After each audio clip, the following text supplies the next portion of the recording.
Nightcast. Stephen Lloyd Gilbreth brings you the current news from the world today and how it relates to Bible prophecy. Understanding the end-time events leading to the peaceful world tomorrow. Ladies and gentlemen, Stephen Lloyd Gilbreth.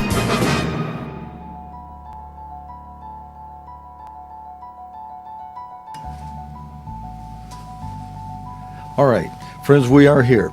The UN announces an Israel and Hamas ceasefire. Israel and Hamas have agreed to an unconditional 72-hour humanitarian ceasefire in Gaza from starting 8 o'clock tomorrow morning. Stefan Dujarric read a statement by U.S. Secretary of State John Kerry and UN Secretary General Ban Ki-moon, in which they called the move a first step toward a durable ceasefire.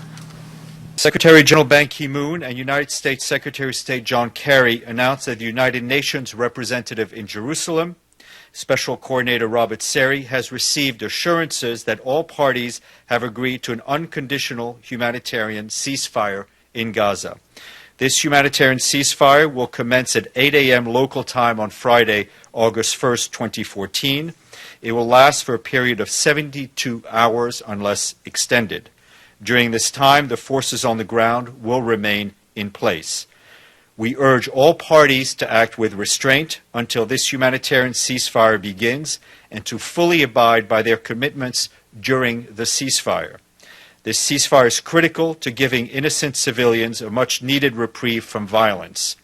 During this period, civilians in Gaza urgently needed humanitarian relief and the opportunity to carry out vital functions, including burying the dead, taking care of the injured, and restocking food supplies.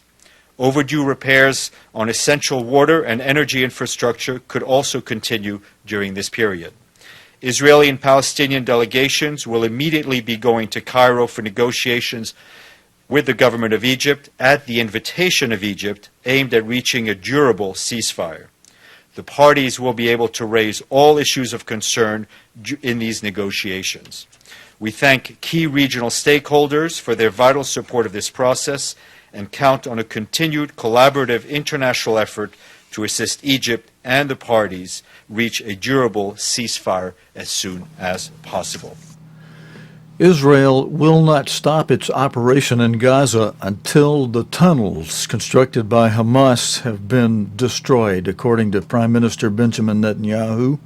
Speaking ahead of a cabinet meeting, he said Israel was determined to destroy the tunnels used to attack troops in towns with or without a ceasefire. Earlier, Israel called up 16,000 reservists, bringing the total mobilized so far to 86,000.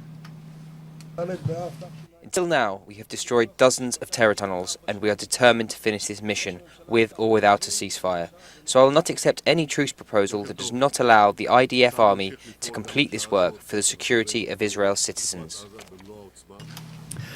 The Israeli military says it is carefully selecting targets in Gaza and has released footage of an airstrike being aborted because of children in the area. Let's see. So I'm not going to read you all of these head notes for this. Some of these head notes make me want to get up and throw up. The way it's biased against Israel and war with Hamas, with people that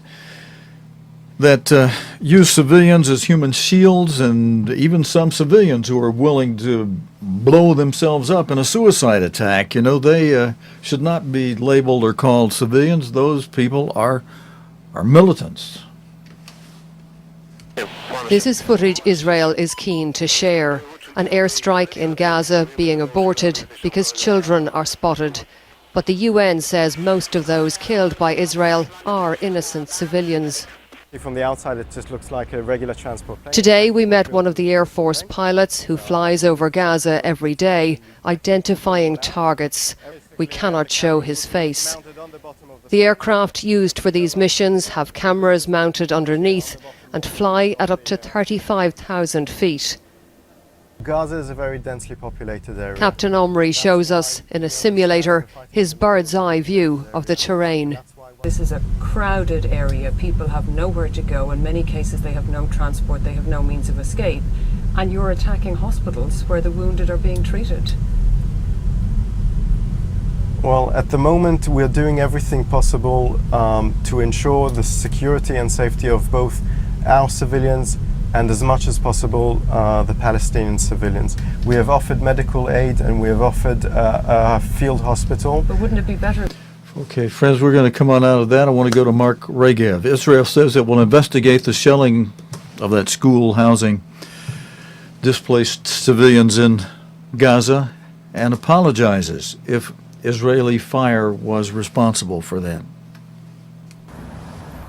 Well, it's a tragedy what happened at the school, and we sympathize with all the international outrage. We didn't want to see what happened at the school happen. It's not clear to us that it was our fire, but we know for a fact that there was hostile fire on our people from the vicinity of the school, and we do know for a fact that there have been 3 documented cases that the UN has spoken about. It's not Israel says so. The UN has spoken about where weapons, rockets have been stored in UN facilities, in UN schools. And I think it's clear that this demonstrates Hamas has a deliberate policy of brutalizing UN facilities, using UN facilities as a human shield, violating UN neutrality, violating the humanitarian essence of a UN body, and they should be condemned for it. I know that the Secretary General of the United Nations has ordered an investigation how this has happened, and if UNRWA, the particular agency involved, can do more to prevent its institutions being turned into part of the Hamas war machine. But the problem, I'm afraid, in this case is that Ban Ki-moon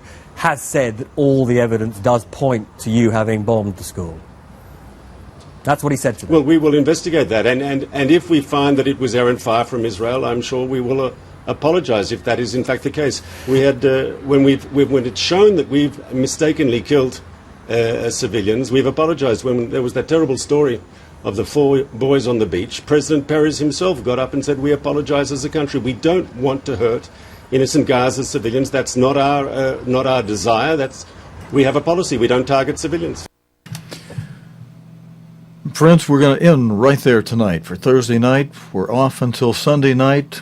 Have a wonderful weekend. Some of you will see on the Sabbath Service channel. Others of you, God willing, and the creek don't rise, will plan to be back here Sunday night with the day's current news related to the Bible and prophecy here on Nightcast. We'll just see just how, let's see, the 72-hour ceasefire begins tomorrow morning, 8 o'clock, between Gaza, Hamas, and Israel. And let's see, Friday morning, Saturday morning, Sunday morning. So that'll just be 24 hours into it will be Saturday morning, 48 hours will be Sunday morning. It should be going until Monday morning. We'll see Sunday night just how much of this 72-hour ceasefire is able to be maintained. Until next time, friends, your host for Nightcast, Stephen Lloyd Gilbreth, saying good night, friends.